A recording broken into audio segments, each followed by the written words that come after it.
Le président Félix Tshisekedi de la République démocratique du Congo a pris la parole le 23 septembre 2025 au débat général de la 80e session de l'Assemblée générale des Nations unies à New York, aux États-Unis.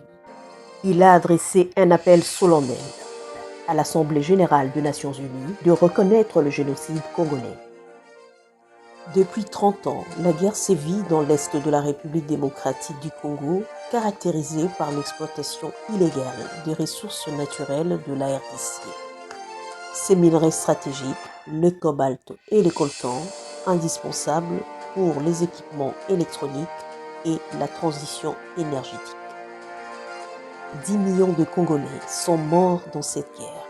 Il s'agit de la guerre la plus meurtrière dans le monde depuis la Deuxième Guerre mondiale. J'adresse à cette Assemblée un appel solennel. Reconnaissez le génocide congolais, soutenez notre combat pour la vérité et la justice et aidez-nous à bâtir enfin une paix durable au cœur de l'Afrique. Madame la Présidente, à la veille de la mise en place de la commission d'enquête indépendante décidée par le Conseil des droits de l'homme des Nations unies sur les massacres perpétrés il y a quelques mois par nos agresseurs et leurs supplétifs dans l'est de mon pays, je lance un appel solennel à la communauté internationale.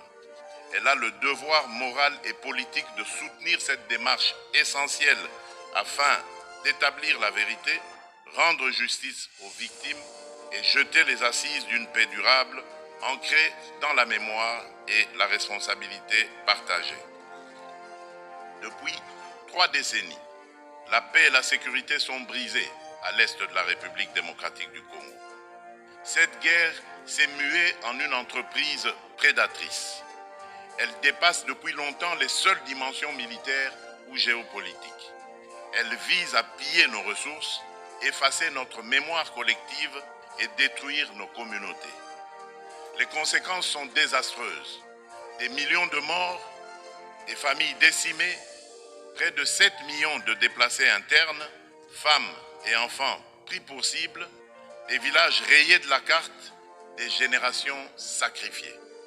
Dans plusieurs régions de l'Est, tous les marqueurs d'un projet d'extermination sont réunis. Les Nations unies elles-mêmes, à travers le rapport Mapping, ont documenté l'ampleur des atrocités. Ce n'est pas seulement un conflit, c'est un génocide silencieux qui frappe le peuple congolais depuis plus de 30 ans.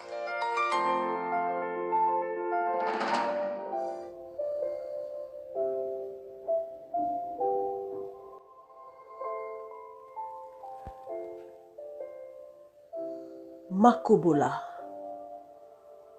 Bambo, Kishiché, Beni, Alungupa,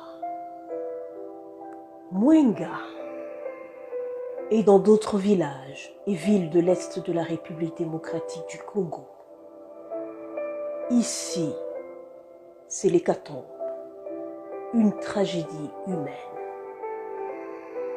Ici, le sang a coulé et continue de couler depuis 30 ans en toute impunité. Ici, la vie humaine est désacralisée. La dignité de l'être humain est bafouée. Ici, ce sont 10 millions de morts passés sous silence. C'est le conflit armé le plus meurtrier depuis la Deuxième Guerre mondiale. Ici, des femmes ont été enterrées vivantes. Ici, ce sont de fausses communes. Ici, ce sont 500 000 femmes violées. Le viol est utilisé ici comme une arme de guerre.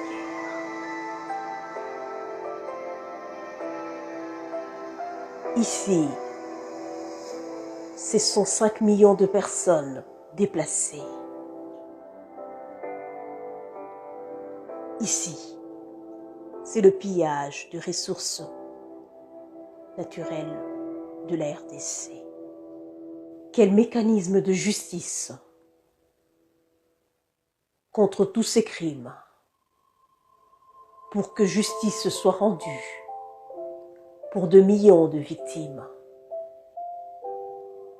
Un devoir de mémoire. Quel mécanisme de justice pour que justice soit rendue pour Safi Kito Christine. Pour que justice soit rendue pour Albertine Moutiki. Pour que justice soit rendue pour Natukusu Monique. Pour que justice soit rendue pour Kalafula Bungilila.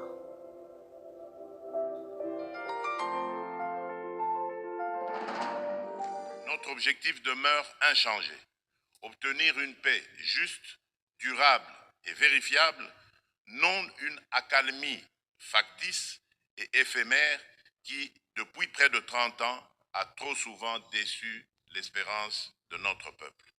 Nous attendons de la communauté internationale qu'elle se tienne avec constance et courage du côté du droit. C'est à ce prix que la vérité l'emportera sur l'impunité et que la paix redeviendra possible. Madame la Présidente, il convient de préciser que le processus diplomatique engagé avec toutes les parties au conflit n'exclut nullement la quête de justice et de réparation. Si le monde hésite encore à nommer notre douleur, nous n'attendrons pas. Nous en sommes les premiers témoins. Nous en serons les premiers artisans de justice. Mais nous avons besoin de votre solidarité, de votre soutien et du respect plein et entier du droit international. La République démocratique du Congo ne sollicite ni charité ni commisération. Elle exige justice, vérité et dignité.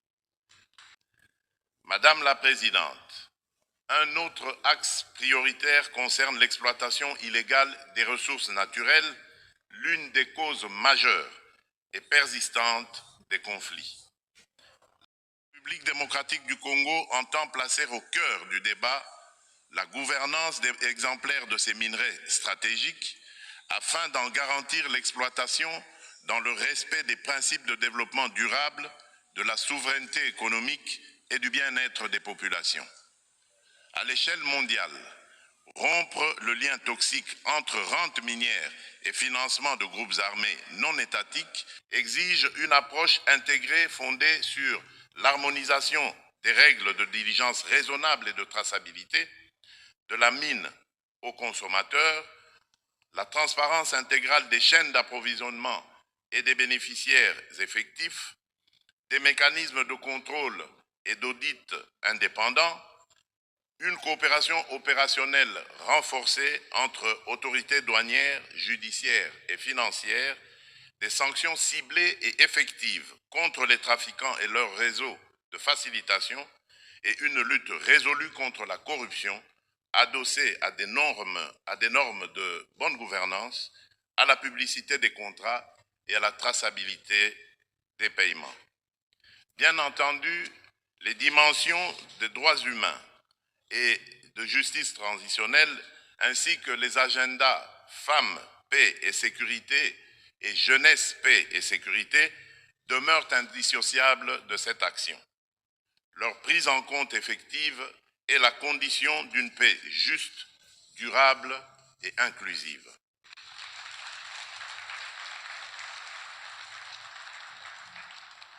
Notre pays a tendu la main. Nous avons signé des accords de paix, accepté le dialogue, pris des engagements pour la réconciliation. Mais une paix factice, bâtie sur l'impunité et l'oubli, n'est qu'un armistice précaire. L'histoire ne jugera pas nos discours, mais notre capacité à reconnaître les crimes de masse, y compris les génocides, et à mettre fin à l'impunité. La République démocratique du Congo est un pays de vie, de richesse naturelle et de résilience humaine. Nous voulons contribuer à la paix mondiale, mais la paix commence par la reconnaissance de notre propre tragédie. j'adresse à cette Assemblée un appel solennel.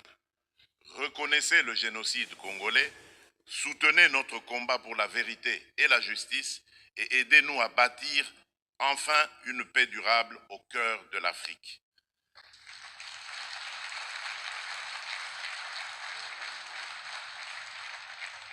Nous demandons que les Nations Unies instaurent un régime de sanctions ciblées contre les auteurs des crimes économiques, mais aussi des crimes de guerre, crimes contre l'humanité et crimes de génocide commis à l'est de mon pays, et qu'elles soutiennent toutes les actions visant à tarir les circuits illicites d'approvisionnement en minerais qui financent depuis des décennies la guerre et la tragédie humaine. Ces actions doivent être conduites avec l'appui de l'Union africaine, des Nations unies et de nos partenaires au développement en impliquant les États limitrophes, les entreprises qui achètent et transforment ces minerais du sang, les institutions financières par lesquelles transitent les flux, ainsi que les organisations de la société civile. Je le dis solennellement devant cette Assemblée. La communauté internationale a le devoir moral et politique de reconnaître cette tragédie pour ce qu'elle est, un génocide, et d'agir en conséquence. Le silence et l'inaction face à ces crimes s'apparentent à une complicité. Nous demandons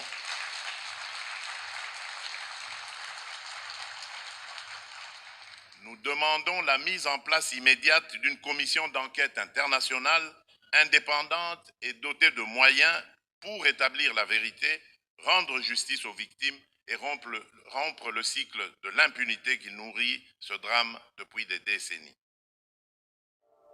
Pour que justice soit rendue pour Safi Kito Christine.